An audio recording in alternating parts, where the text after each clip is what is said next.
Welcome back. This is Marc Steiner, right here on your source for cool jazz and more, WEAA 88.9 FM, the voice of the community. So this is our panel, and we're going to explore what this whole world of critical social justice means, but really from the perspective of the people who are in the midst of the struggle in Baltimore City, and why. So I want to start with the why. And the why I want to start with is, why Baltimore? Why now in Baltimore? You know, other parts of our country have been centers of rebellion and change for a long time.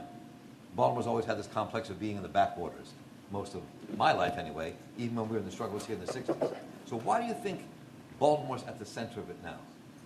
Heber, do you mind if I start with you? I mean, why this city now? Why is the heart of it right here? What happened?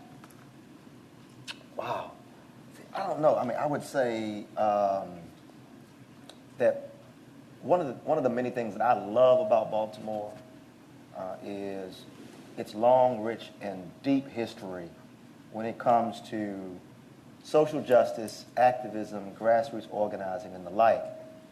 From what I hear from those who've gone and connected with our sisters and brothers in Ferguson, like Jamie's been there, and others in the room have connected with other people in other parts of the country. From what I hear from other people is that after the flash of somebody being murdered by the police, that people rallied together to try to get things going, but there wasn't an established community, an established grassroots, an established social justice community in some of these other places. Baltimore is different. That we have, it's almost like a family tree of activists, where you can point out, oh yeah, that's Pop. He was the one who did, some action here. Or people like Helena Hicks, her work and her activism as a young person at the Rite Aid. So we have a long history.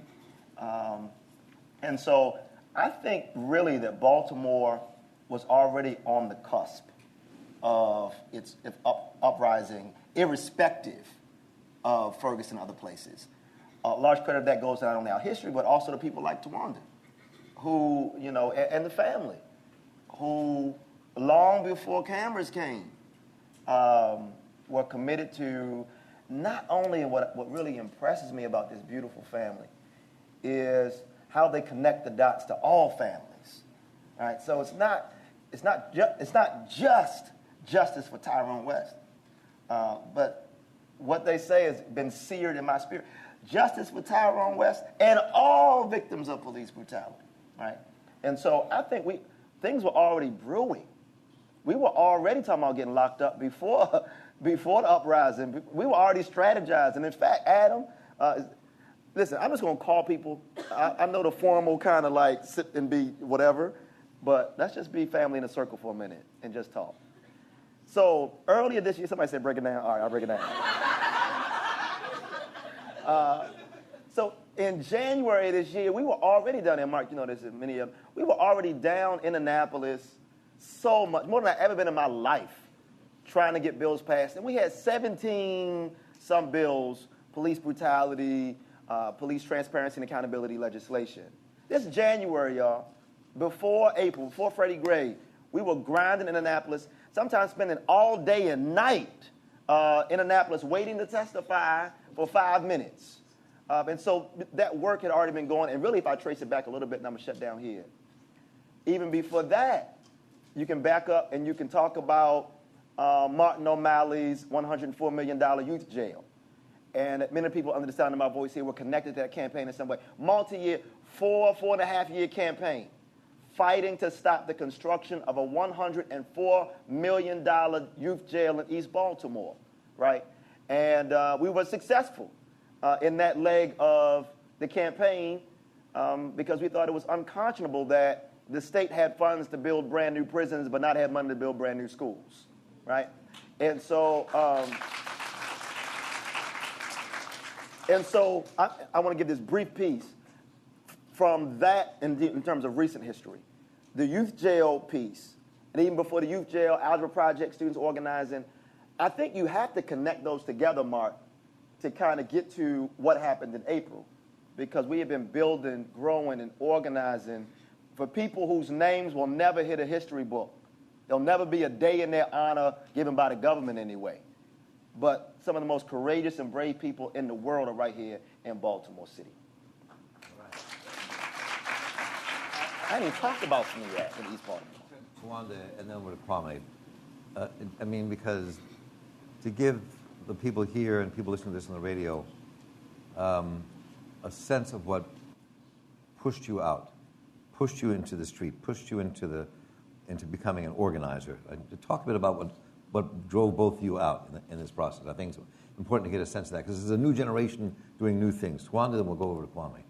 Okay, so basically what brought my family as well as myself out was the love, not was, but the love that we had for our beloved Tyrone West. That did it for us. We've been out there ever since July the 18th, 2013, when our loved one was brutally assassinated right here in Baltimore City. And nobody wanted to come help our family. We was out there, like Pastor Heber said, without cameras and bearing all types of weather, just standing out there week after week, to the point we said, you know what, we're going to name this West Wednesday. We're out here every Wednesday. We're going to name this in honor of our beloved Tyrone West. And it's not just for my brother, because at the end of the day, when that type of pain hits you, then you realize this pain never goes away, and you realize you cannot bring your loved one back. All the tears, holding up the signs, going to Annapolis, lobbying, all of that can't bring your loved one back. But if we could stop another mother from feeling this type of pain, another sister, that's why we out here, because we love our community and we love people around the world. This is not a Baltimore thing. But the saddest part, we've been out here for 818 days. Tomorrow will make 117 weeks. We count down every single day. And until this day, we still don't have autopsy pictures. It's disgusting how he was brutally murdered, one and all man. And the crazy part about it, through our activism, we done basically met many victims by these same serial killer animal cops. So these wasn't just my brother just was in a bad place at the wrong time or whatever. No, these are repeat violent offenders. They almost killed a man named Abdul Salam in the same neighborhood 2 blocks over on July the 1st with his baby in the car.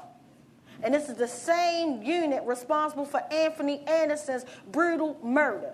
This man was brutally murdered in front of his mother, tossed on his head like a basketball. His mother had to die, and I blame the system, not only for Anthony Anderson's death, but for Miss Eda Fletcher's death, because she wound up getting cancer and stressing out, not having justice or accountability for her loved one, for her son that was brutally murdered in her face, and it was ruled a homicide. And our outgoing state's attorney, Greg Bernstein, decided to let all the serial killers in my brother's case go, and even the animals that killed Anthony Anderson. So we decided to let him go. We stepped up and got that man out of office, and that's why now the city is seeing transparency and hopefully accountability. Because it's disgusting. I'm sick of going around the world meeting families. I don't want to welcome any mother or sister to this club. It's not a fun club. It's disgusting. It's horrible. You will never be the same after something like this happens again. And the only thing that keeps us going is love. We do things out of love.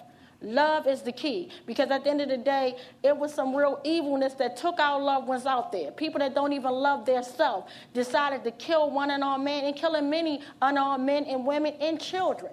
Just like Tamir Rice, I met his brother just last week, and I was consoling him in Washington, D.C., and this is horrible. You're on a playground, the most sacred place a child could play. You're on a playground. You have your book bag on, and you go out from a book bag to a body bag. Disgusting. That's why we do what we do. Thank you, Kwame. And Kwame Rose, we were talking about this the other day. I mean, I think that so many people I've talked to that were out in the streets after Freddie Gray's death didn't go out there because they were organized to go out there. Somebody would knock on your door and say, "Come join us." Talk about that process and what happened to you, because what changed you with that. Yeah, so it's like many people I've heard, the Black Lives Matter movement really started when Trayvon Martin passed away. That's when the hashtag first originated. It didn't get popular until Mike Brown happened, but so I just was reading about it, right, thinking, black bodies are still dying. This is a real threat. In the midst of me still being a victim of police brutality, like I've been robbed by the police leaving work. I was a doorman at the Marriott Waterfront downtown. I've been robbed by the police leaving work just because of the amount of cash I have on me. And so when Freddie Gray, when we first read the reports, I have this weird obsession with going to yahoo.com and just reading the crazy headlines that they have on there. and so but they had a serious one. It was black man beat by police, Baltimore police in serious conditions. And then it's wow, this is really home. But then you think about Baltimore, and it's it's the 14th largest city in America. You think about Baltimore, it's an all-black city, really one of the only all-black cities that's truly left. It's 63% black, and all of our elected officials are black, right? But then you look at it, and it's still a city that's run by white supremacy. So when we see that Freddie Gray died, right, I'm reading that news on the headlines, and then I'm seeing all these peaceful protests. So I was just going out there, I was just yo, we got to go out there. So me and my homeboys would really go out there from 12 to 5 a.m. Because I worked at night from 2:45 to 11. And that's what brought me out there, just the fact that I'm from Baltimore City. Freddie Gray was literally, I hang out with his homeboys. I didn't realize, I didn't know they was his homeboys until he passed. But we go to the same happy hour every Wednesday, hang on the same block, get our haircut by the same person, me and his friends that knew him.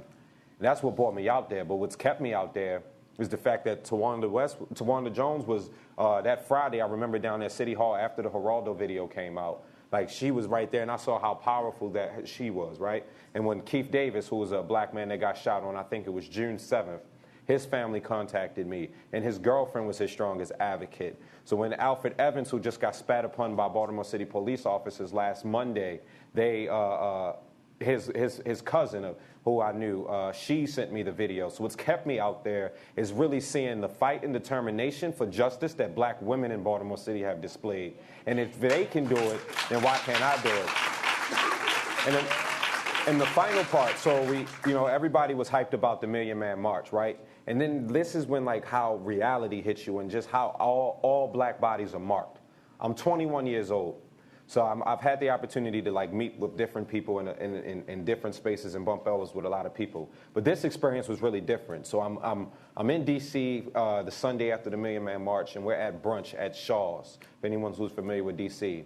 And so I had just spoke Friday at the pre-celebration, and I'm sitting across from this guy who's he's yeah, man, I saw you at the church and everything. And I was oh, you was at the church?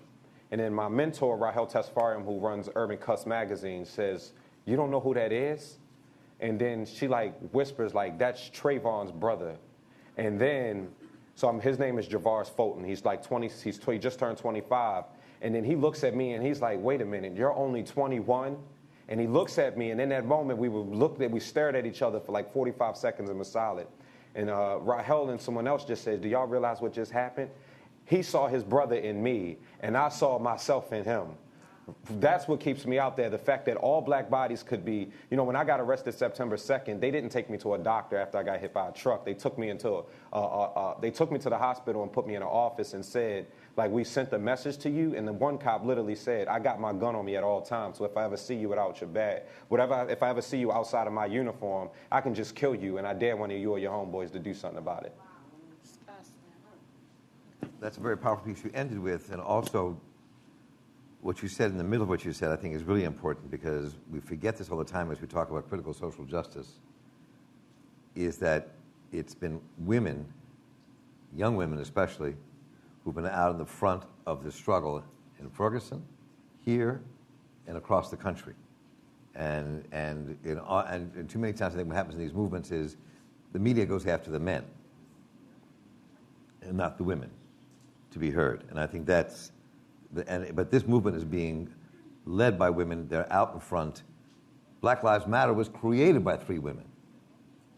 So, and I think that's a really critical piece for us to get to, because it made me think, Jackie, because you work with women every day, right?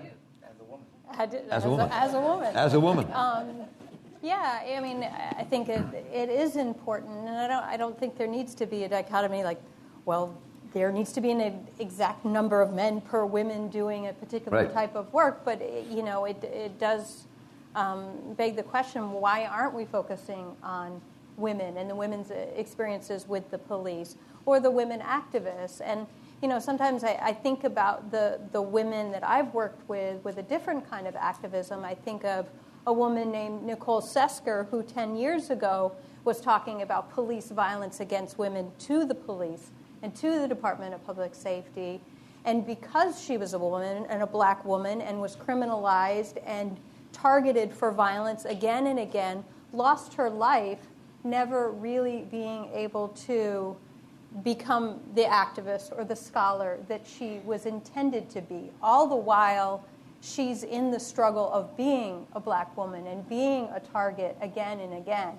And so the women we know at Power Inside take a lot of risks. So today I got a call from an activist who I met as an activist and not as a client, a woman who had been shackled during childbirth while incarcerated.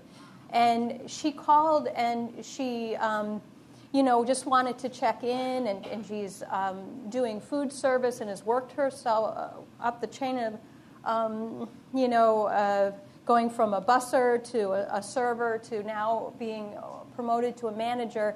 And she is being forced to choose between her child care and work. And her housing is unstable, and she's having to make all of these complicated decisions because she's a mom and because she has a criminal background. There are all these intersecting issues that are very difficult for her to navigate, and she can't be with us.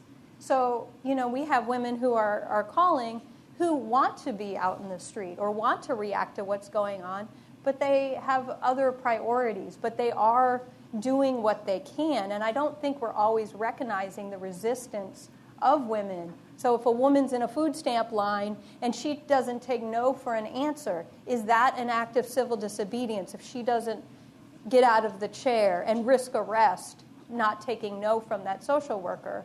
Or if a woman asks to take a petty crime to a trial, is that an act of resistance? And I would say it is. No, it is. I mean, those acts of resistance happen every day. And those things we don't see in the headlines. There are people standing up for their rights every day that are unseen. What's happening now is they're being seen more and more because the struggle is out in front, and the media and our little things like this that are making things out in front that were never out in front before, which we'll come to. But I want to go backwards for a minute. Maricella's here with us in this panel. And so what's in the forefront here right now is this struggle around the police, the struggle around police brutality. I think 21st century struggle was also about people coming to grips with the depth of racism in the society. We've fought segregation, but now we're talking about the depth of racism in our world. But I want to go back to where we began in East Baltimore, because part of the stuff is not always seen, because it's oftentimes the quote-unquote good institutions of our community that are so powerful and dominant that they can take over people's lives, poor people's lives, and just take over neighborhoods. And that was the struggle that you were in the midst of. You were, and people are still in the midst of it. But so talk a bit about that. I don't know how many people know about this, but I think it's important for the historical perspective to kind of think about what happened in East Baltimore and the fight for people saving their homes and neighborhoods, and how that, because it feeds into this. It's a great question, because to understand why we're at the stage we're in now, with the kind of clear racial injustice that exists today, is it's not just tonight, right? Or it's not just a year ago, or it's not just even 5 years ago. It's the way that we've built this society. And I had an opportunity to share with some of the students earlier. And, we shared really deeply about whether or not, as a country, we're ready to deal with the fact that the country was born on racism, right? This is the America we live in. So Native American or indigenous peoples' lands were taken in order to build this country. And then slavery allowed a certain amount of wealth to be built. And so certain people with white skin privileged and others didn't. And that when we talk about people of color, we have to also be clear that it's not just that there's people of color that are discriminated against that have built this gap between who have and who don't, but there's a very clear anti-blackness that's involved in people of color and racism. And this is what our country is about. And so we are steeped in this ethic, sort of a value of racism. And this is something I shared earlier, was that I think the ethic and one of the value of America is racism. And when we start thinking about this, maybe we start understanding why it's so predominant, why it grows everything, why it's the base of everything that happens in our country, and then why it is that we have to eliminate it. And not just eliminate it by its branches, but eliminate it by its roots. And so this way that this country has been built, and it continued, right? It continued with the way we allowed monies to be funded into particular communities, right? There was urban renewal. There was the way the banks allowed dollars only to go into white communities to be developed, and black communities, you couldn't get loans to build houses or to rehab your houses then, right? So what I'm showing you is a history. It's a history of continuous deprivation of one group of people and the lifting up of another group of people. So this isn't overnight. We don't have the kinds of communities like we have in East Baltimore and West Baltimore and across America just because of 5 or 10 years ago. We have a history that is very embedded based on race, and not only based on race, but based on anti-blackness. Because we built communities of power and no power, right? We made sure that money went into particular communities, and we made sure that none went into others. We made sure that education was not funded in some, and made sure that education was supported and lifted up in others. We made sure that health and the ability to access health was not in some, and we made sure that others had the best science and development and technology could offer. Employment the same, transportation the same, recreation the same. And so over the years, what we have done is we have built communities of power, and we have built communities of no power. And so communities like East Baltimore and West Baltimore, where we have disinvested, and then we wonder, why is it that there's crime? We wonder, why is it that people are involved in a drug trade as the only means of employment? We wonder why 40% of students might graduate from high school in some communities but aren't ready to move on to anything further. Well, we've built these kinds of communities. We've invested in communities like this. Do you understand? The lack of investment is an investment in bringing about a certain kind of community. Do you understand that? Absolutely. Yeah. Absolutely. Yeah. So this is a making of America. This is a making of America. And so what we have to do is unmake this America that we have made. And my work in East Baltimore has been working and looking with people in East Baltimore, low-income African-American folk, who have been in a community that has been historically disinvested by the city and the state. Also involved in that is a very rich institution, the Johns Hopkins Medical Institutions, which I've been a part of for a good 14 years, which allowed me to see from inside how it worked, but also allowed me to become very close to the community that surrounded it, and to see from inside and from outside how this America developed, right? Because what you have an institution here which has over the years managed to expand itself and grow itself into this low-income community by taking the land and displacing the people when it was ready to take that land. And a group of people who then, because of that history I just shared with you, the disinvestment, who then had no power to challenge this very powerful entity of Johns Hopkins. And so as glamorous and as prestigious as an institution like that is, just like America is glamorous and prestigious in many people's eyes and in the world's eyes, it's this kind of dichotomy that actually exists that we pretend that always does right by everyone. But really, in the process of becoming who they are, there's a process of exploitation that's occurring. right? And so I was involved with the residents when this time in 2000, Hopkins decided to expand into 88 acres and displace over 800 black families from their homes.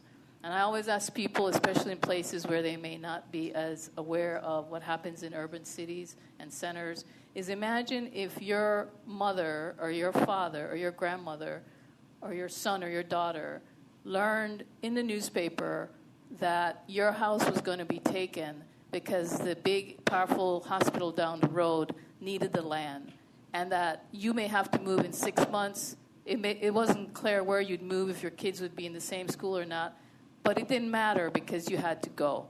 And that's the way the majority of residents in this community learned that they would have to move, through the newspaper, because there was no respect for the people there to even gather them together or have a meeting to talk about a plan of redevelopment, because the people were seen as not valued.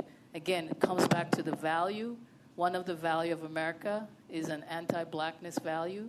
And if you have that value, you see no need to engage those black people, right? And so I'm using this language intentionally because we need to really look at it, take it apart, and really understand it. And this is not to bring shame or guilt to white skin privileged individuals. That's another journey that folks have to engage in, okay? One that must be engaged in. But this is for us to start looking at the truth of what everyone on this panel is talking about here. Okay, so there's a couple things I want to get through here, which I think is important.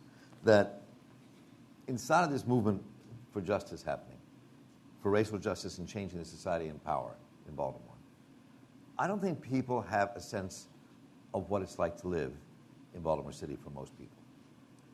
By that I mean a couple of quick things. Jeff Singer is a man who created health care for the homeless in Baltimore.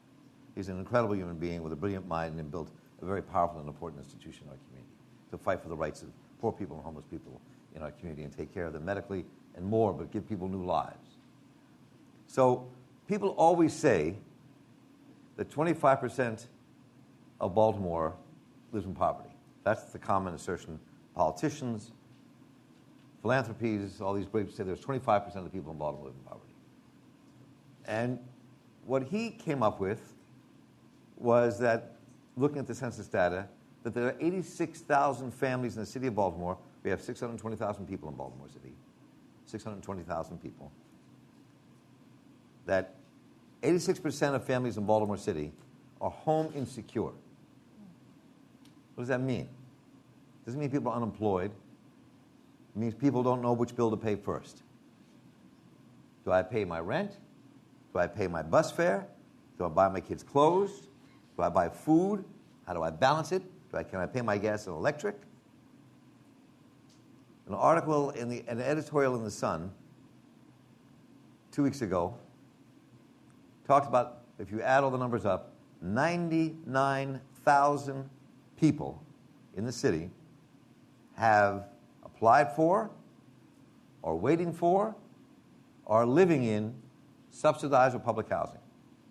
Most of them applying and waiting, not living in. 99,000 families. 620,000 people in the city. If each family has 3 people, 4 people, that's Baltimore. So, what I want to do is take a journey here for just a minute with this. And you can all leap in as you want with this. So I'm going to start with you, Jackie, and just please talk about your experiences, who you live with, how you grew up, what you see. What life is like every day for somebody who is living in that kind of world. Someone said to me the other day, a friend of mine who's a basketball coach in the city, one of my godchildren, said, most people who teach in the city don't even get it. Do you know what it's like to walk outside your door every day and see vacant houses all around you in a neighborhood? What it's like to walk out of your house every day and think that maybe 1 or 2 people you see on the street is packing a gun. And then the other people supposed to be protecting you, who aren't protecting you, are also packing guns. That's the police. What it's like to live through this every day. So, to understand why this movement is so powerful here is to get a sense of who people really are living in this city, just 15 minutes ride from this building right here. Jackie, because you're in the streets almost every day. So I think, a lot of things come to mind. So I think of some of the women that we know that live in abandoned houses. And a lot of the houses you go by are occupied.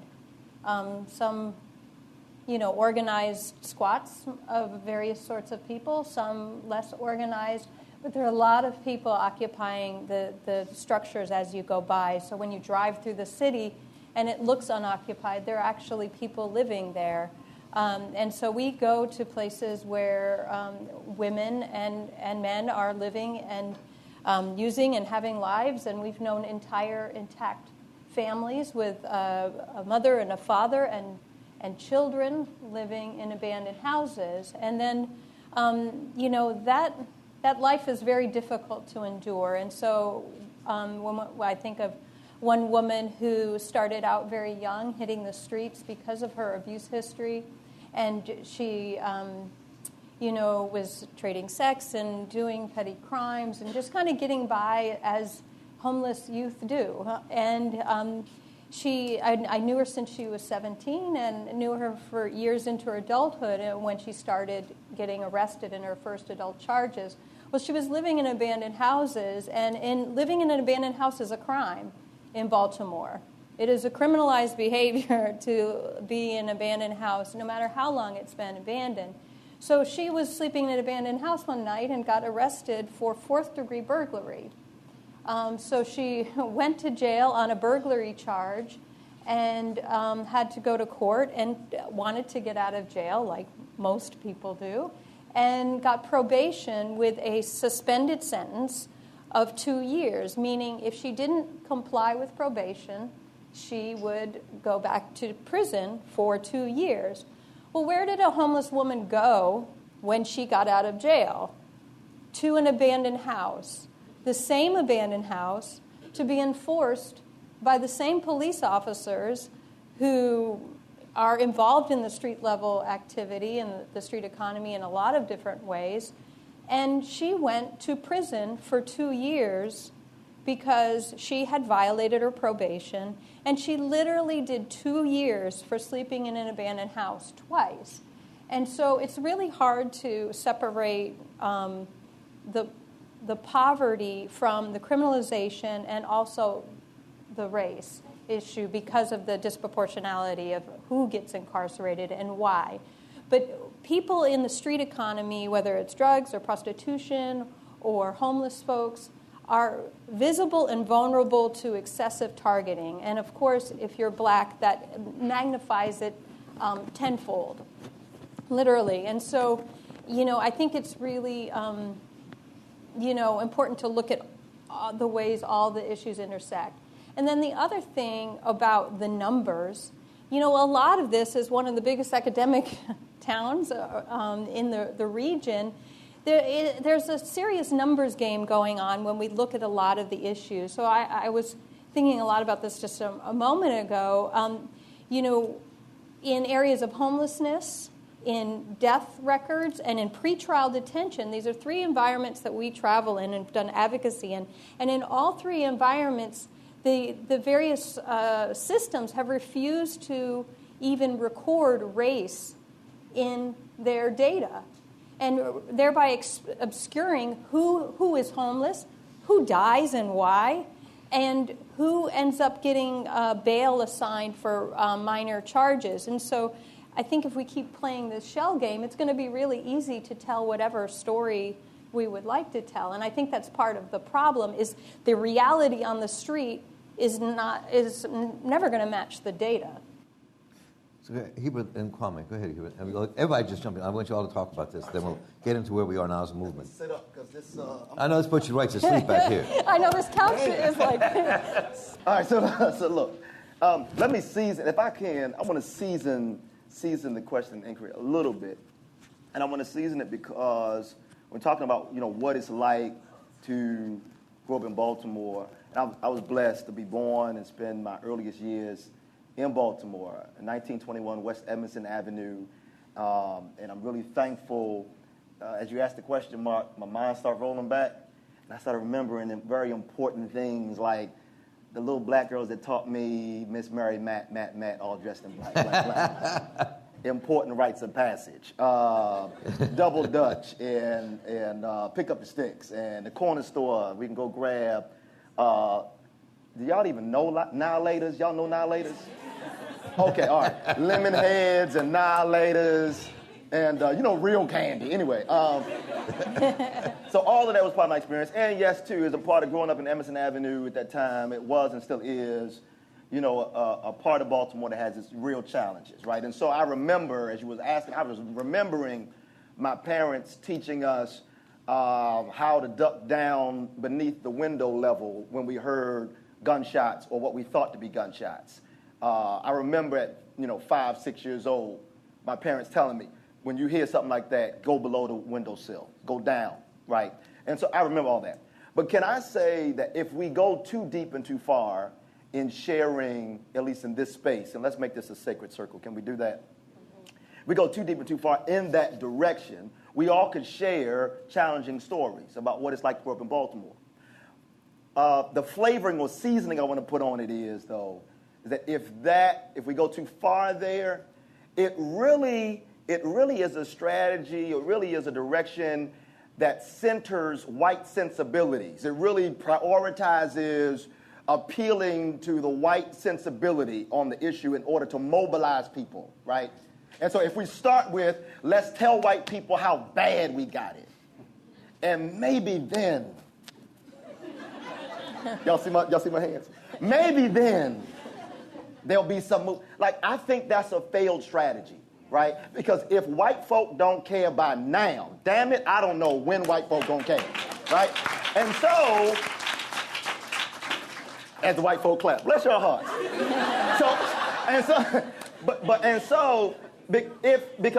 If that's not what we're gonna do, right? If you don't leave out and say, oh, those poor black people, I don't make no more money if you walk out of here and say, oh, those poor black folk. That don't change nothing in my life. Nothing. In terms of the material conditions of everyday folk, it don't do nothing. Your pity don't change nothing on the ground, right? All right, so let's move to the side. So instead of saying those poor black people, can we say, oh, poor and triumphant us? Oh, poor and triumphant us. Because this really is an issue, whether you grew up on Emerson Avenue, Cherry Hill, up the hill, down the hill, whatever, you all are impacted in different ways by this. Exactly. Right? And so, that's what I believe, anyway, just qualify it. So, whether or not your skin has been blessed by the sun like mine, or different, we all are impacted by the wickedness of this unrighteous system that you called out so well, Tawanda. And particularly for so-called white people in the room, that your humanity is corroded by this very self-same system, right? Your soul, there's a corrosion of your soul as well, right? And so I think we got to own the burden and the challenge, and absolutely, yes, there are some communities that are carrying more of that weight or, more of that trauma. Absolutely, right? But we all got to own a piece of it, right? And then the other piece, I said poor. What I say? Poor and triumphant. The triumphant part is we still here. I'm here. Oh, my God, with all that we've been through, can I talk to black people for a minute? With all that we've been through, we are still here, right? Talking about lead in the water, school shutting down, unemployment, police brutality, hundreds of years of chattel slavery, and we still here. They don't know what to do to get rid of us, because every time they knock us down, we get up again. Oh, my God. It is a beautiful thing that we are triumphant people.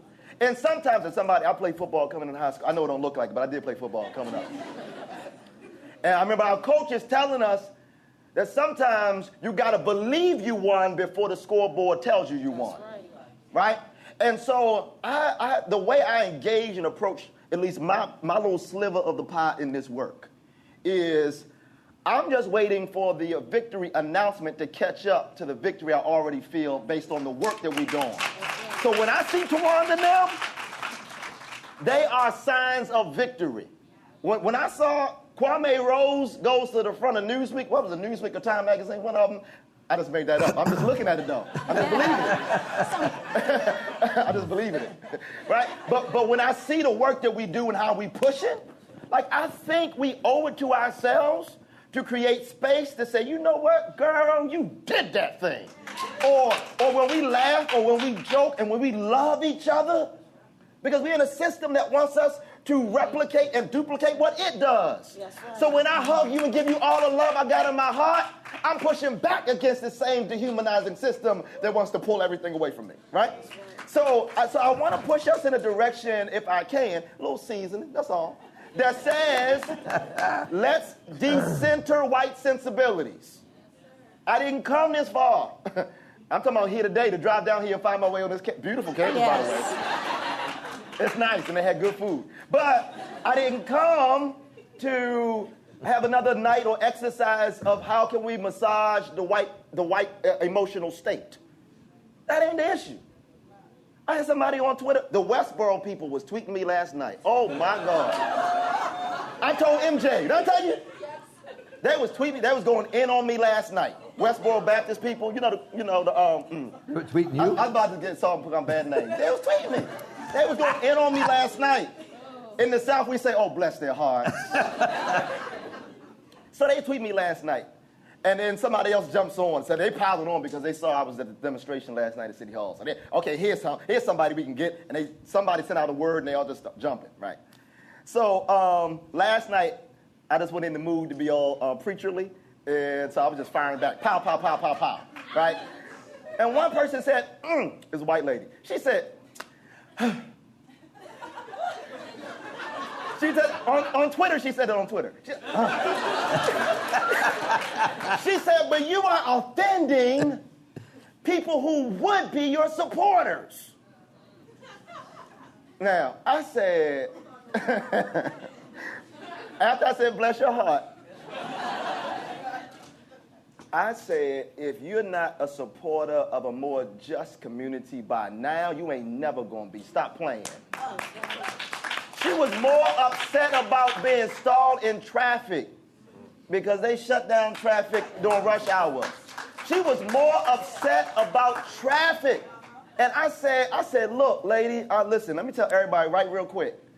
I said, if you have more moral outrage over being stuck in traffic than you do for police brutality and black and brown people catching hell, that is a sign of ethical numbness. Go see a doctor, a therapist, and a preacher.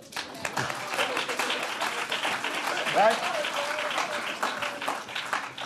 I'm going to stop there. But let's take the seasoning. I'm going to stop there. Seasons. Okay, so basically, my brother shut it down. I don't even know what else to say. But anyway, far as the thing with growing up in Baltimore, for me and my family, I could just think about, just having an innocent childhood, whereas though now you have to pay money to do things to make sure that your family is safe, like taking the kids to Chuck E. Cheese and, different things. But I remember, playing jacks on the front, jumping rope and things of that nature. I remember my mom and my family telling us to be home, and we knew when that street light came on, it was time to come home. I remember when you used to walk past the church, and if you said a bad word, you'd be like, God forgive me. Nowadays, people going in churches shooting it up. It's just this disgusting. And right now, I feel like we live in a city of two cities. It's segregated. They have the poor, and it's hurting. And then the saddest part, the system, the social service system, have it set up with all the houses that you're talking about. They're supposed to be helping families, but yet they're targeting the man to be in the house. The women have to take the men downtown and things like that. But if it's a family investment program, why is it not investing in the family? It's just disgusting. And then I'm more afraid of the cops than the robbers. It's disgusting to live here in Baltimore. Then you can't even really move out of Baltimore because this is happening all around the world.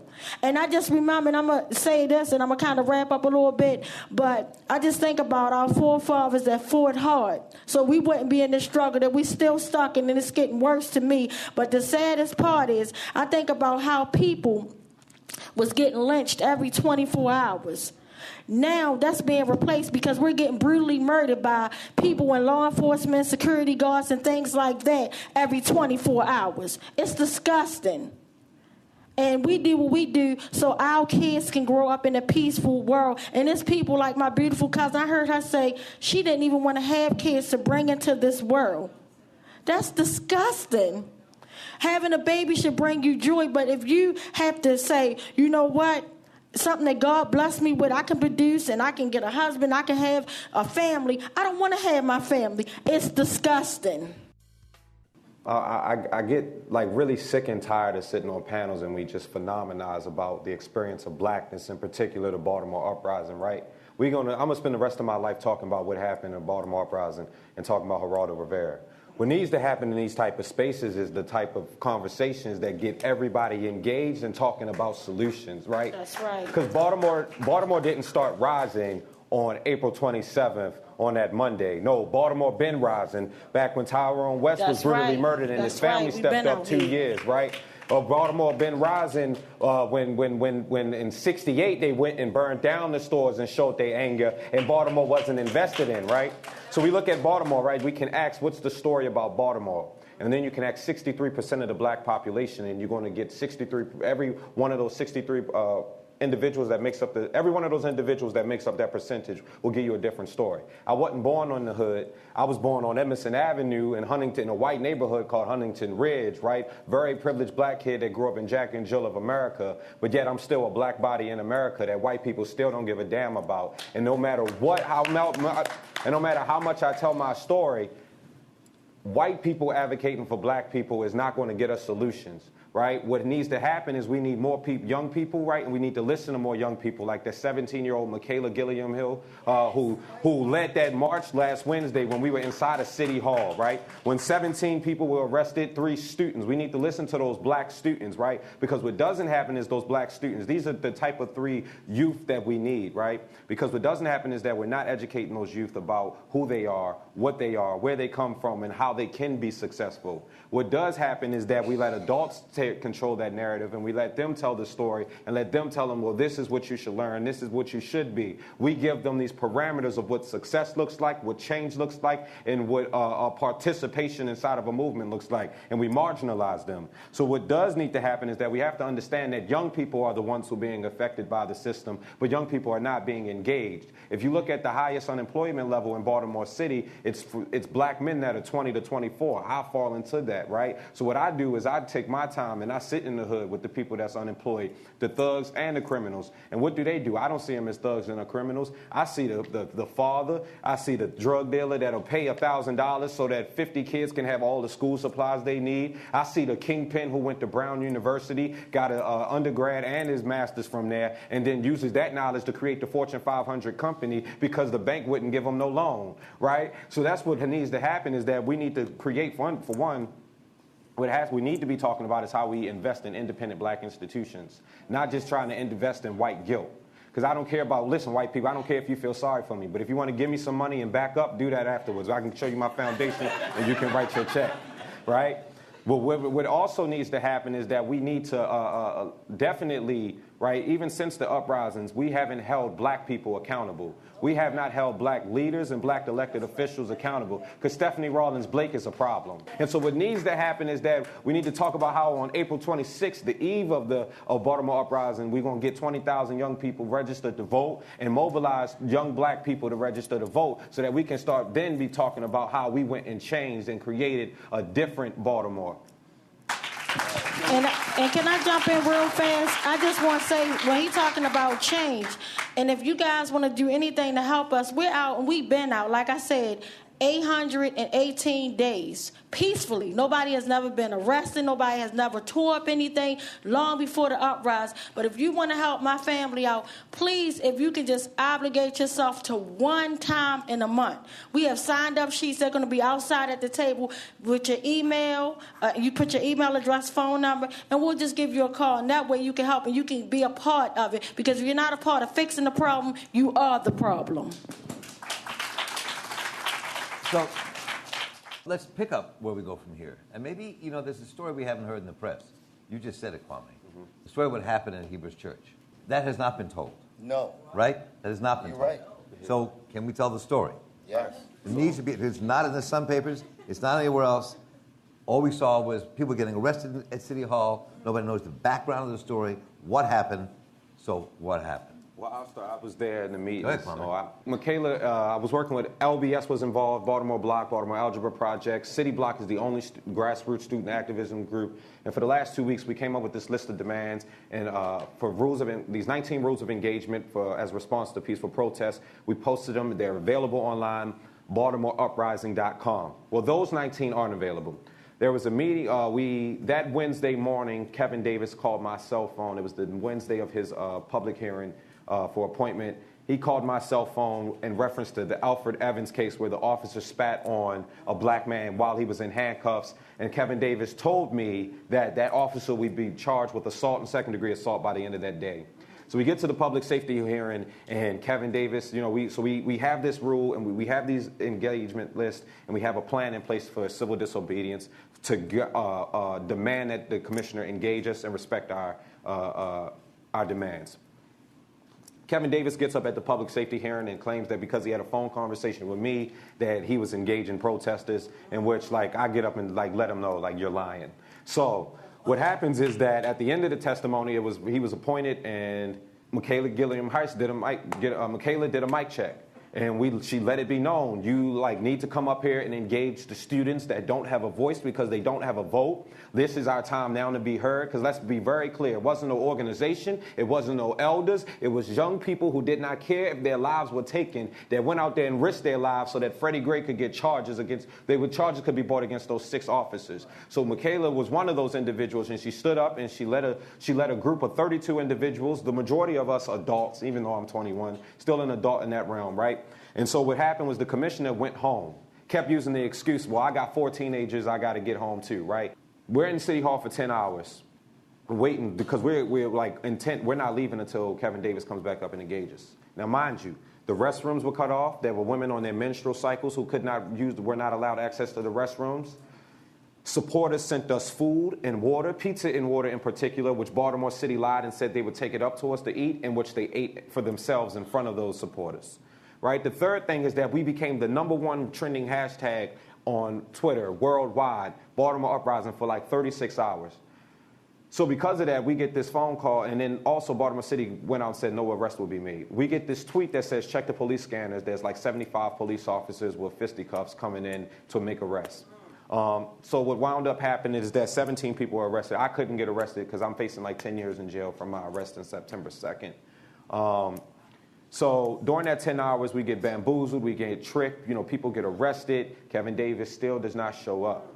Afterwards, he reaches out to several people that, hey, can y'all meet with us on Friday? And we all got things to do, so he wants us to bend around his schedule. So, we meet with them on Friday. It was supposed to be at a restaurant. He wanted to change it to a different church. Then we changed it to a safe space, a black church, which is Pastor Brown's church, right?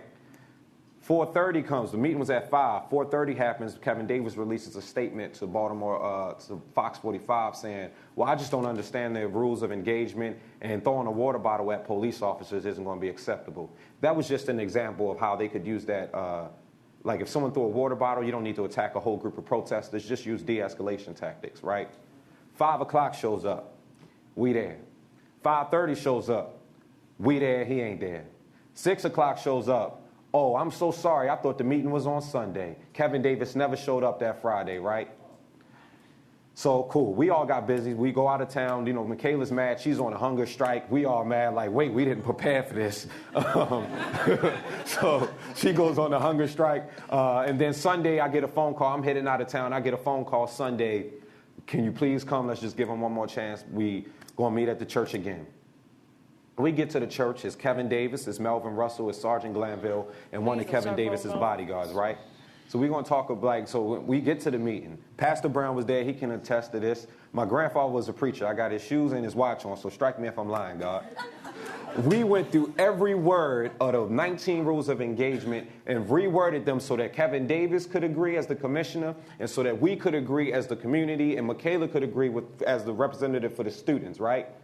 Every word, and even added a 20th rule of engagement, which was that Baltimore City Police would employ a police community liaison to handle protests, which would be in a highlighter vest, and we identified the majors and white shirts we didn't want that to be. We left that agreement. We all shook hands, and it was all agreed upon. Yeah, just send me over the rough draft. We'll put it out tomorrow. Shook hands. We ended the meeting with prayer. He had until 12. He had until 12 yesterday, 12 p.m. to make a press release about, the fact that we all met. We all came into an agreement because they wanted us to take a picture right after we met. And we were like, no, you need to come out publicly and agree first. They kept insisting on a picture. And so I'm looking at my email, 12:30 comes and the commissioner's assistant replies back. The commissioner will respond shortly. The only response we ever get was an email. Adam Jackson just walked out, who's a CEO of Leaders of a Beautiful Struggle. We get this email that basically just says that the commissioner writes a personal email to Adam. Ain't the press release. It's nothing that we asked for. Just saying, I'm so excited we met. I'm glad that we're going to continue to work together. And we like, bruh, you did not do what you were supposed to do, right? So what happened? Oh, the fire is still burning inside of us, right? So what? City Hall shut down. Then they shut off the balconies, right? So we couldn't all get into the balcony. And what happens then with, Kevin Davis, so we all heartbroken, right? We done canceled trips. I done rushed back from D.C. after supposed to be on Capitol Hill to speak. And we come back because I'm thinking that Kevin Davis is a man of his word. But he done prayed in the house of God. And he didn't do what he was supposed to do. But then they go to the media and say, well, we met. It was a productive meeting. I just don't understand all the demands. But what I want to be very clear is that we've reworded every word of those 19 rules of engagement with Kevin Davis. And Kevin Davis did not hold up his end of the bargain. So then I'm getting a phone call, so he gets voted in last night, so we protest. And we went through 14 out of 20 rules of engagement were broken that we had agreed upon by the response to the protest last night. They waited till we got down to Pratt and Calvert to tell us, well, you can't be in the street. I've never heard you cannot have a protest block. You can't block pedestrian traffic as well as motorist traffic. So if I can't stand in the street and protest, I can't stand on the sidewalk and protest. Where am a black bodies allowed to protest, Kevin Davis? Then we get in the calls today. Well, the commissioner still says he don't agree with, he's still unclear on what the rules of engagement were. I was upset, and that's just my little sliver of it. I'm going to back up and sit back and sip my tea. So I was upset. They called me. They needed a location. And I'm blessed to be a part of a wonderful church. I'm blessed to serve a wonderful congregation called Pleasant Hope Baptist Church. And while people associate Pleasant Hope with Heber Brown all day long, I'm here to tell you that some of those beautiful people God ever created are at that church. And I'm blessed to serve them as their pastor. And so it's a space that is not only encouraging, but welcoming, wants to be that place where we read scripture again in such a way that it activates us to the now, like all that kind of good stuff. So they called me, need a space. They called me on Friday. It's Friday night, right? And they're like, Brown, can we use your church? I'm like, all right, yeah, all right, fine. All right, we can have a meeting. Friday night, I had a long week. Okay, fine. Open up the church. So all he said was true. And I'm sitting here waiting, and no police people are coming Friday night. At the end of it, we leave out. He was right. Yeah, you're right. Michaela went on the hunger strike all by herself. Bless her heart. We weren't ready. Yeah, we're not ready. No. But Sunday comes. Adam texts me while I'm preaching and says, did they tell you about the meeting at your church? I'm preaching. Adam, what meeting at my church? They're trying to come through at 5. Is that cool? I'm preaching. Cool. Leave me alone. 5 o'clock come, and I observed the meeting that Kwame just talked about. And I saw the dialogue. I was really encouraged. And me and Adam was talking afterwards. We were encouraged how well it went. I was like, wow. It went down everything. And everything there was agreement or there was slight modification to the 19, which then became 20. Kevin Davis offered the 20th rules of engagement for how we're going to move forward. And I'm observing sitting on the wall while they conducting the meeting. I asked Kevin Davis myself, I said, I know what Adam and Kwame, I know Michaela, I know what they're going to do after this meeting. They're going to go back to their, these generals are going to go back to their organizations and say, this is what we got. I said, but Kevin Davis, I don't know what you're going to do. I said, explain to me the protocol on your side. What are you going to do based on this? I'm going to go back and talk to my leadership. We'll make sure that the message gets sent throughout the different departments, et cetera, and I needed to hear him say that. And so the next day, when the next day comes, and the agreement was by 12 o'clock, we're going to have this thing tight, put it out to the public, and when that didn't happen, and I get texts and people start tweeting, and I see that the agreement didn't happen, I got really upset, not because I was disappointed in Kevin Davis. I've long lost faith in the systems to deliver what it is that's being demanded. I really don't. This is just where I am in my journey. It ain't happening, right? So I'm more on my maroon community. I'm more on my do for self. I'm more on my Black Wall Street tip right now in my journey, right? And so you talk about solutions. The Black Church Food Security Network, born in the bosom of the Baltimore uprising, where, as Mark talked about in the beginning, we're creating pipelines to fresh produce, connecting Black churches and Black farmers, and we're feeding ourselves and putting fresh food in churches, and it's a wonderful network that's budding. And the other thing, Oritza's Cross Freedom School. I'm tired of complaining about, the public school system. We created our own school, right? And so that's where I am. I recognize that the critique needs to continue on the unjust systems. I just see an opportunity that with your critique, we can also create what should be. We can critique what is and create what should be. They don't have to be mutually exclusive, right? So I'm more right now in my journey on the create what should be side, right? And others are holding down the bang on the system side. And they can walk left foot, right foot. And I appreciate that. But on the systems that I talked about, we're pushing and organizing those spaces that's funded by us. When I say us, I'm talking about the communities that utilize these services or utilize these systems. We're creating what we need, funding it ourselves, doing it ourselves, creating our own. So what happens, and there's a long history of that. There's a book, Collective Courage. Google it. Great book if you're not read it. Most of y'all read it, some of you read it. Jessica Nemhart, right? Long history of Black folk who say, you know what? Forget y'all. We're going to do it ourselves. So that's where I am right now. And I'll talk more about that maybe at some point. I feel like shutting up, though. But the main thing that really got me upset about Sunday was that Kevin Davis lied to these young folk. That what got me really upset, right? And so I went down to City Hall, not so much because, I'm disappointed in the system. Now, I see for what it. Thank you, Ancestor Maya Angelou. When somebody shows you it, I'll believe them. I believe the system now. I ain't appealing no more to your moral sensibilities. I ain't doing none of that, right? But I was hurt by all the work that Michaela did to get that meeting together.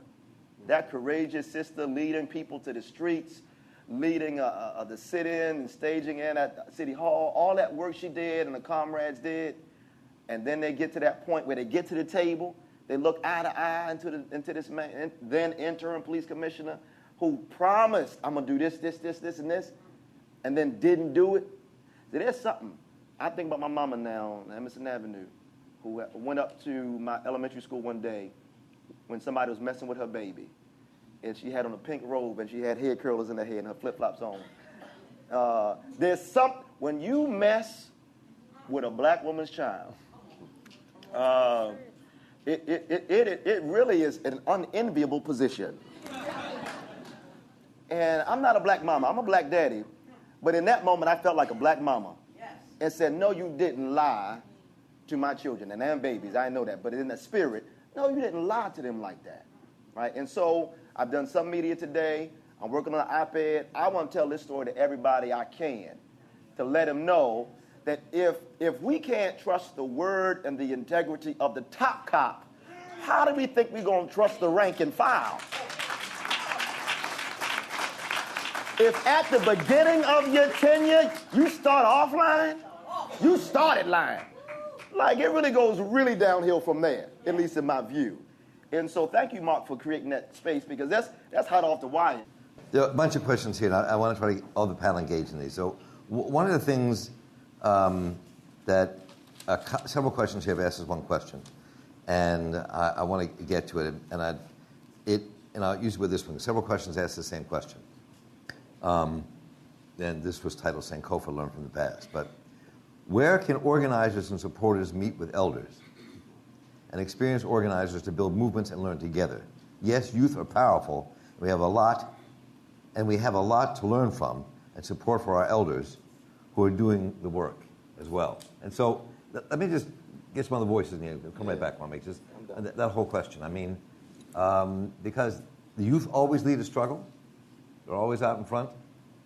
When I was 15, 16, 17, 18, 19, 20 years old, and in SNCC and the movement, we were youth pushing ahead, and nobody could tell us to back up. That's where we were. But there's also a dialogue that took place with elders at the same time, right? Fannie Lou Hamer was not a youth. A lot of people, Ella Baker and the rest. So talk about this cross-generational thing. And you can start, Marisela. We haven't heard from you in a minute. Actually, as I was listening, I was thinking, how do we bring it back here? Because as much as your voice and your physical body in the city participating in the struggle is important, I feel right here at this university, right in your home, is probably where you're more able locally to do the work of organizing and activism. And earlier, as I was chatting with some of the students, I asked them, well, what are the issues here that you're dealing with currently that you would want to activate yourselves around? And people mentioned two issues. One of them was your success program, that it seems will be eliminated, and why. And people had no idea why this program was going to be eliminated. And the second one was the inability to speak about racial issues and racial justice on the campus, right? So you don't have to leave your campus to become an activist or to become fully engaged. And part of the problem is that we think that doing the work of organizing and activism and changing and fighting racism is outside there in the city. It is. Don't get me wrong. You hear the need here. But because everything is a microcosm of what America is, you have racism, blatant racism right here on your campus. You have discrimination and non-inclusion around many issues right here on this campus. And you have to get involved right here. You have to become active in what you're doing right here. You have to identify the places that you need to push in order to make the changes. You have to be able to feel comfortable as a person of color in your black or brown skin, or whatever the difference is. And you have to figure out how to make those changes right here so that anywhere you go, whether it's in the street or whether it's onward or elsewhere, you can do it. You have to become an activist right where you're sitting. And so I challenge you all to figure that out, to figure out where the elders are right here on your campus. Maybe it's a senior. Maybe it's someone in Women's Center. Maybe it's someone in the Diversity Council. But there are leaders right here. There are elders right here. And we don't have to recreate this thing, okay? We don't have to. Yes, we need to be in the street, and we need to support what's going on. But the sooner you all figure out how to become activists in your very own struggles, the easier it is for you to take on the struggles that are outside of you and that are bigger than you and that are waiting and calling on you, okay? So you have to deal with racism right here on your campus. If you can't deal with that, you have to mandate your schools to make anti-racism and anti-oppression education a requirement. How else will you all ever understand that racism rules? If you don't learn it now, and you haven't learned it yet, where are you going to learn it?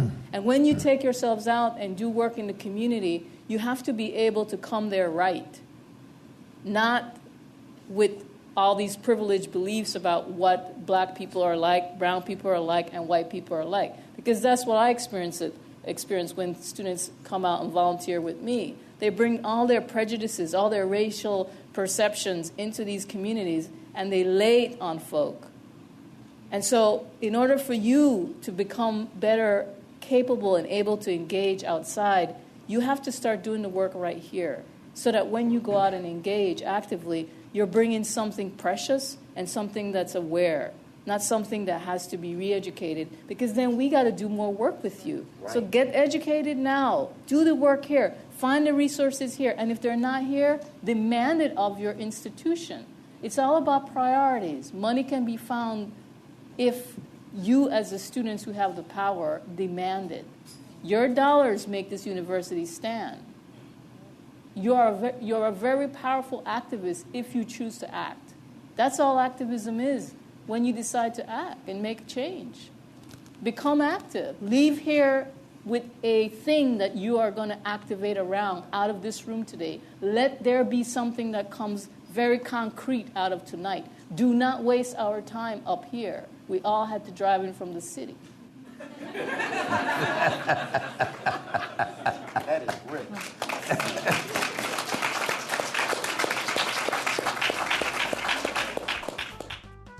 No, so I just want to say, like, when we're talking about, what do we get from the elders have to understand that their role in this movement now is to literally step back and let young people, let their voices be heard, right?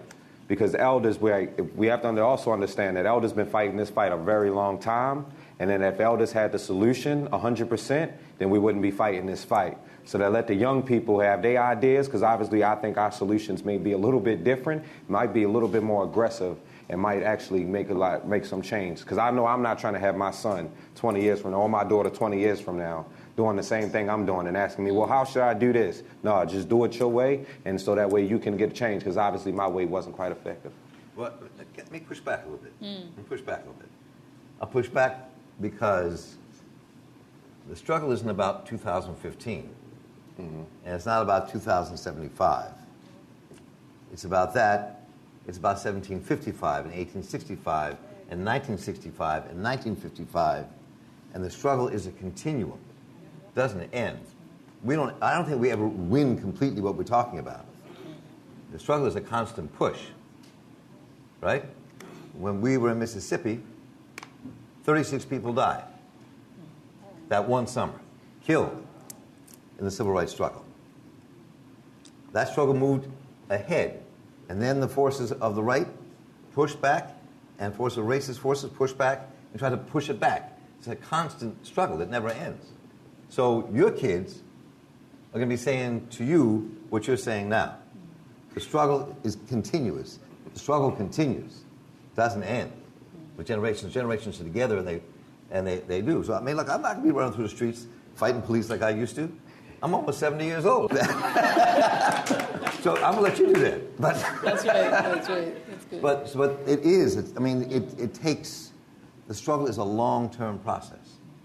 I think that's what we're all seeing here. I mean, struggle in the street with women in the street, the struggle to fight for justice with the police, the struggle, period. And people can argue about, how we should frame it, and we're always going to disagree, but we're going to agree that we're struggling together. You know what I'm saying? I mean, this is, to me, that was my pushback. I mean, just jump back in, please, folks. And I think, too, the struggle basically is needed for everybody, even the elders. I think everybody plays their role in the struggle.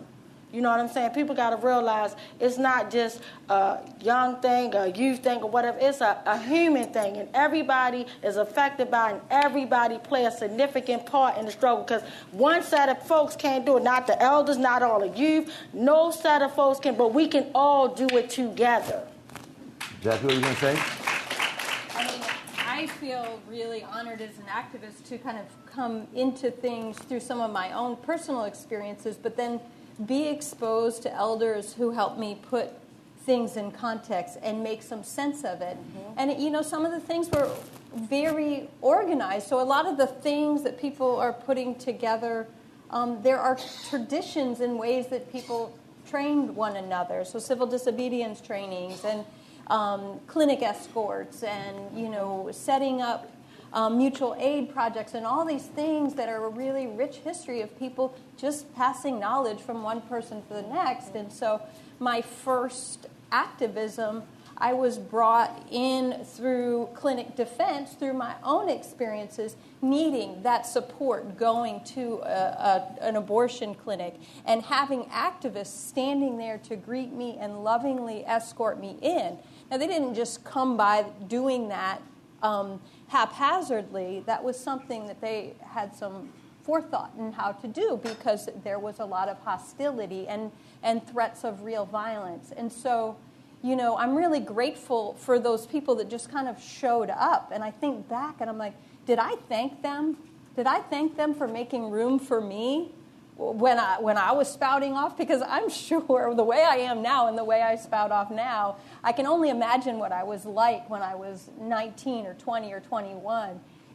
So we were, both like stepping out and stepping up front, but there were always people guiding us and there and available. And strangely, I am now, I guess, somewhat of an elder, and it feels kind of strange, but I still feel like I'm available. Like I'm trying to be there, and we do, and as a white person, I have a particular responsibility, one, to not be part of everything. That's not my role. And as a person of privilege now, running an organization and having access to, systems and being able to travel to places that I can influence, is to use that privilege wherever I go. But again, I didn't learn that just spontaneously. That was being with elders and other activists to guide me. And yes, the young people. So I've been incredibly inspired seeing what's happening, but we do have different places right now, But you're right. I started as a young person, and people made room for me, and we're making room. It has to happen that way. We have a couple questions I want to get to that people have asked, and are kind of connected. A lot of them have to do with the university. So let me read these two and see if we can connect them. One question was, what can we do to hold our universities accountable for their contributions to white supremacy and systemic racism? I think it's a really good question. A and B, they fit together a little bit. How can we engage black college students who are apathetic about getting involved? Is there any justification that needs to be done? The question connects to some of what I said earlier, right? Which is that you have power now. How do you change your institution? Well, we had some conversation about this earlier around the issue of your program that is being cut. People still don't know why. Well, request a meeting with the president or whoever the administration is that is deciding to cut your program. It's the same issues of accountability and transparency that we're talking about up here. Again, the same thing happens here. If you want to change your institution, you have to hold accountable the people who have the power to make the institution different. If you want to have classes that deal with race and racism, you have to demand it. You have the money, and you have to organize yourself. Someone is talking about a petition around the program that's getting removed. You have to get petitions signed. You can use social media. You take your petition, you use your petition to challenge your administration, your president. But you have to demand to be heard, and you have to demand that because you are a tuition-paying student, that you have a right to be heard, because you're bringing money into the mix. That makes you very valuable. And around the apathy of students, I think this is a really big issue. It's always been an issue, but it's worse now because our universities have become very corporatized. What does that mean? That means that you're here and you're going to produce and you're going to get out of the institution to get a paycheck.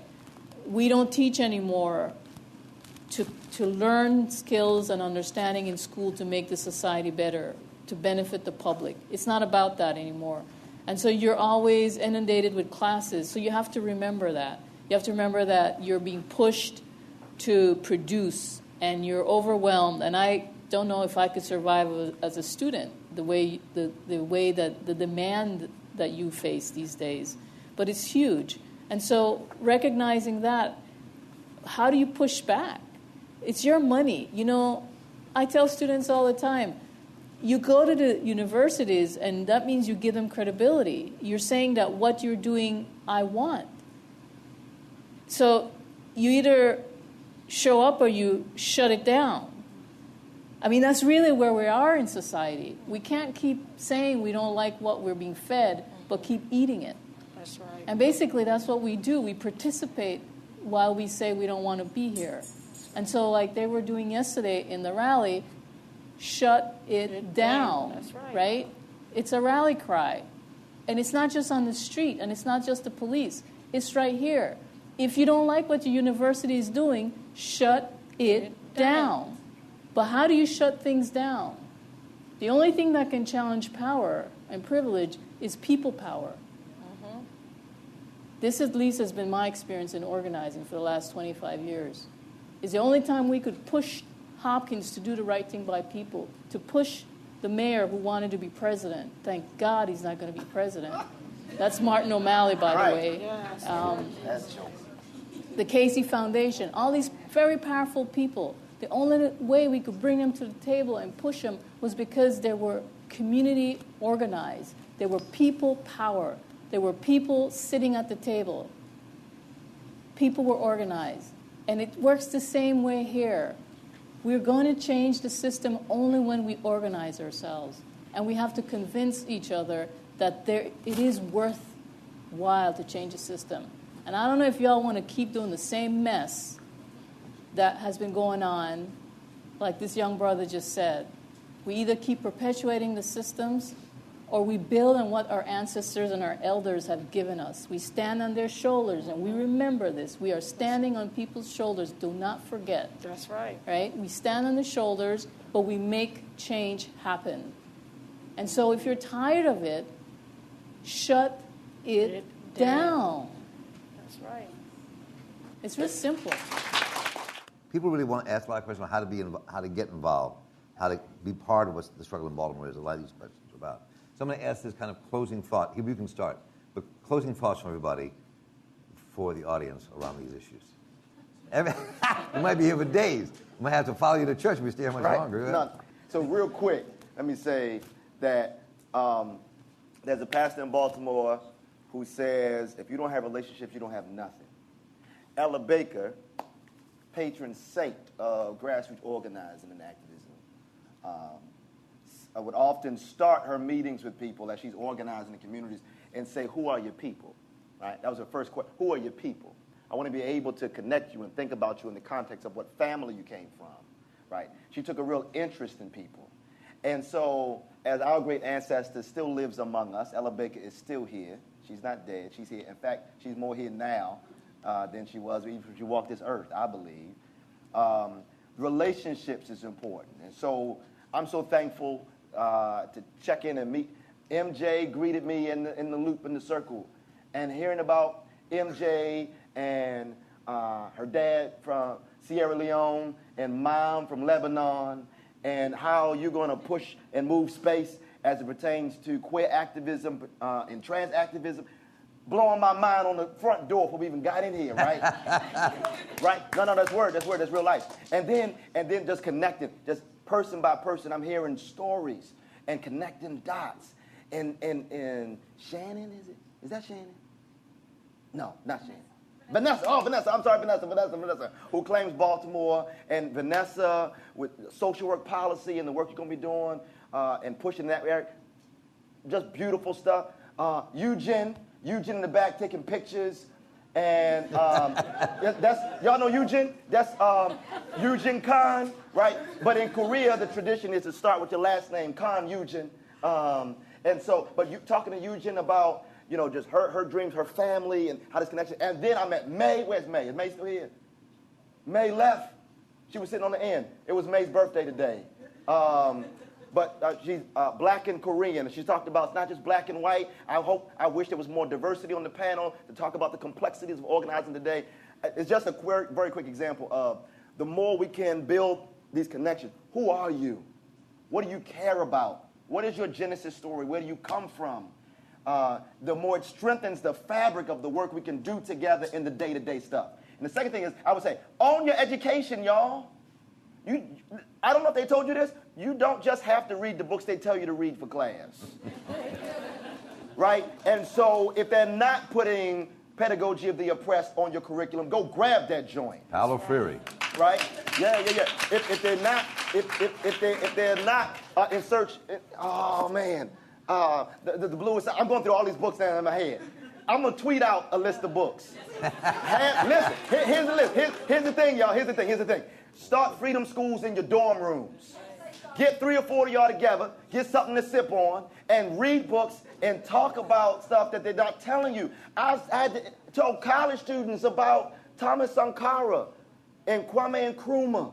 And like these beautiful black students at this school know more about George Washington and Thomas Jefferson and Abraham Lincoln than they do their own history. You 21 years old and ain't never heard about your ancestors that turned the world right side up, right? So you can't own your education. Yeah, it's their school, but it's your education.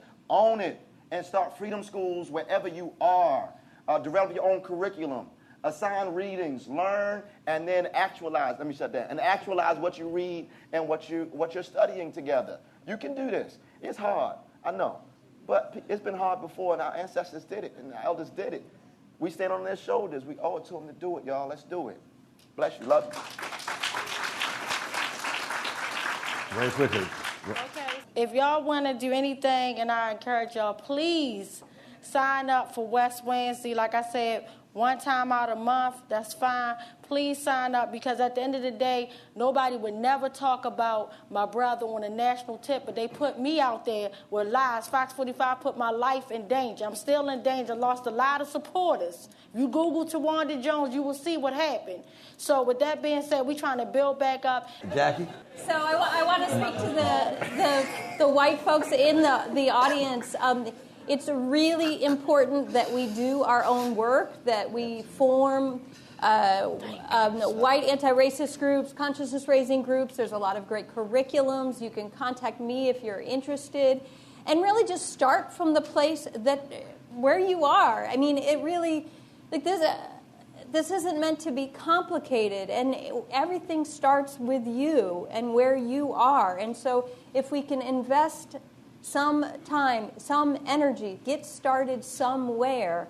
And, you know, like I was talking to another group earlier this week, and we were like, let's take the Thanksgiving Day table as a chance to talk about race with our families. Can we do that? Can we try and help one another? Because it's our families that we have the hardest time, like stopping Uncle Joe from saying whatever they say.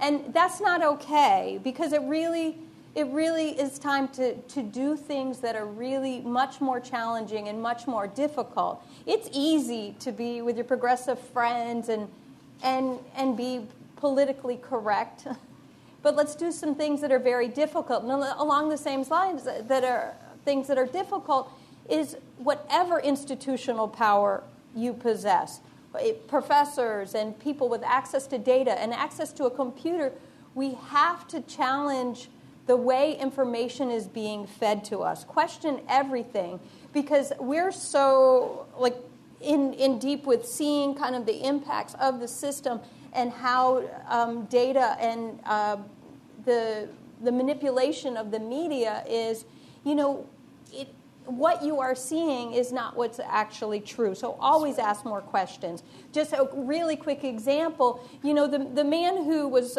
so violently pepper sprayed, who actually went to trial on his case, they found him, Mr. Lomax? Larry Lomax. Larry Lomax, found him not guilty on the charges. And they went on to share some of his very personal history. And then later at the end of the article, they shared his criminal background. Yes, that's what Now, they did. so he was victimized. Yes, he was also that's innocent. what they And did. then they shared his criminal background. But the reason I mentioned fourth-degree burglary earlier tonight is one of the pieces that he was charged with that was in the newspaper was fourth-degree burglary. Who do they charge? Homeless people and poor people for trying to survive. And so when you see things like that, you have to pause and go, this is meant to manipulate how I feel about this particular action and this victimization. And so take time to question those things. I'll leave it there. I'm sure there's other good suggestions. Very I'm short going to one, get Kwame. wound up. All right, so I'm going to talk to the college students, and particularly the college students that look just like me, because my role is not to get white guilt. My role is to inspire every black body that looks just like me to embrace that black body the same way I've learned how to embrace my blackness, right? And so I hope that through my goal, right, so what I've done with, you see people with the Black Excellence T-shirts, right? So what I did was in college, I had an idea, like I've always been pro-black thanks to Adam and Davon, right, and studying videos of Farrakhan. So I listened to people tell me when I was in college, like, don't nobody want to be pro-black. But now this is the perfect opportunity to be pro-black, I guess, right? So what I've done is I've started Black Excellence, which is not only a brand, but it's also an initiative and a foundation to inspire black youth to not only believe in yourselves, but to actually have the network and the resources to achieve whatever dream that is. Because a bumblebee ain't supposed to be able to fly. Black people ain't supposed to be able to have freedom. The difference between a bumblebee and black people is that ain't nobody in its ear telling a bumblebee it can't fly, but we listen to everybody tell us that we can't be free and we can't achieve our dreams. We need to stop listening to those people telling us we're doing things the wrong way, and I encourage every young black person in this room to do things the way in which you think will achieve success. Surround yourself with people who are geared towards that success, and then you will definitely be successful off of your own determination of success. Thank you. Close out, Marisela. What I would leave you with is that you have to remember to take care of yourselves as you take care of the social struggles. Because if you don't take care of yourselves, you'll burn out. And if you don't take care of yourselves, you will perpetuate your suffering in the struggle. What does that mean? That means we sometimes are violent in the struggle, even though we're challenging the violence, and we say we want to change the violence. Sometimes when we don't take care of ourselves, we become that same violent act that we say we don't want to continue to occur. That happens when we're tired, that happens when we're fatigued, that happens when we don't look and recognize where we ourselves are suffering and in pain.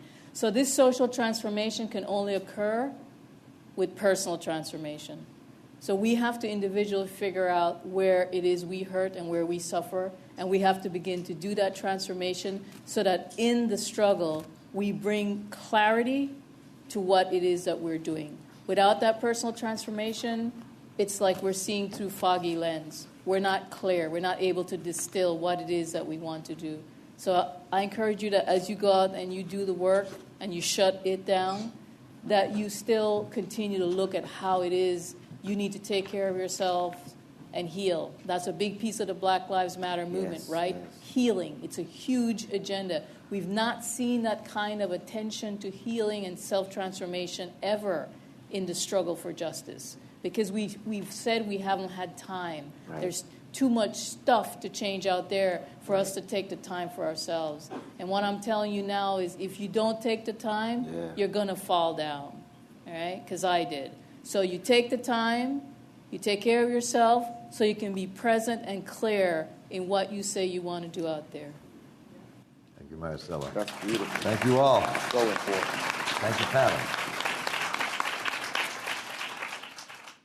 I want to thank all of our panelists, the Reverend Dr. Heber Brown, Dr. Marisela Gomez, Jacqueline Robarge, Tawanda Jones, and Kwame Rose.